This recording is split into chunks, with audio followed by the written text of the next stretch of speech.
महालक्ष्मी व्रत की शुरुआत राधा अष्टमी से शुरू होता है और 16वें दिन इस व्रत का समापन किया जाता है।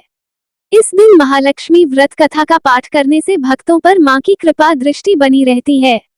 महालक्ष्मी व्रत भाद्रपद के शुक्ल पक्ष की अष्टमी तिथि के साथ शुरू हो जाता है।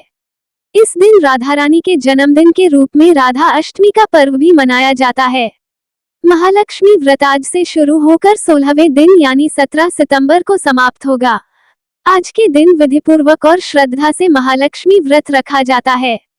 इससे देवी लक्ष्मी प्रसन्न होती हैं और भक्तों पर अपनी कृपा दृष्टि बनाए रखती हैं। पूजा अर्चना के साथ ही इस दिन महालक्ष्मी व्रत कथा का भी पाठ करना चाहिए।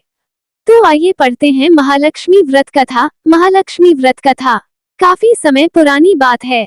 एक गांव था जिसमें एक गरीब ब्राह्मण रहता था। वो भगवान विष्णु का भक्त था। वो नियमित रूप से श्री विष्णु की पूजा करता था। एक बार श्रीहरि ने उस ब्राह्मण की पूजा से प्रसन्न होकर उसे वर मांगने को कहा। तब ब्राह्मण ने इच्छा जाहिर की कि लक्ष्मी जी का निवास उसके घर में हो। ये सुनकर विष्णु जी ने लक्ष्मी जी की प्राप्ति का मार्ग ब्राह्मण को बताया। विष्णु जी ने कहा कि मंदिर के सामने एक स्त्री आती है जो यहाँ आकर उपलेत हो पति है। उसे अपने घर आने का निमंत्रण दो। वह धन की देवी है। जब लक्ष्मी जी तुम्हारे घर आएंगी तो तुम्हारा घर धन धान्य से भर जाएगा।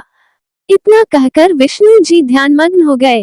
अगले दिन सुबह 4 बजे से ही मंदिर के सामने ब्राह्मण आकर बैठ गया। कुछ ही देर में लक्ष्मी जी उपले थापने वहीं आई।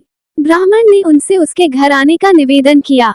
ये सुन लक्ष्मी जी समझ गई कि यह सब विष्णु जी ने ही उसे करने के लिए कहा है।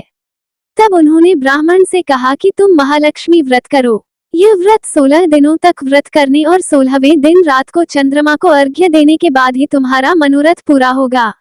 इसके बाद लक्ष्मी जी की पूजा कर ब्राह्मण ने देवी को उत्तर दिशा की ओर मुंह करके पुकारा। उसकी तपस्या से प्रसन्न होकर मां ने अपना वचन पूरा किया। तब से ही यह व्रत पूरी श्रद्धा से किया जाता है। ऐसा करने से व्यक्ति को मां का आशीर्वाद प्राप्त होता है।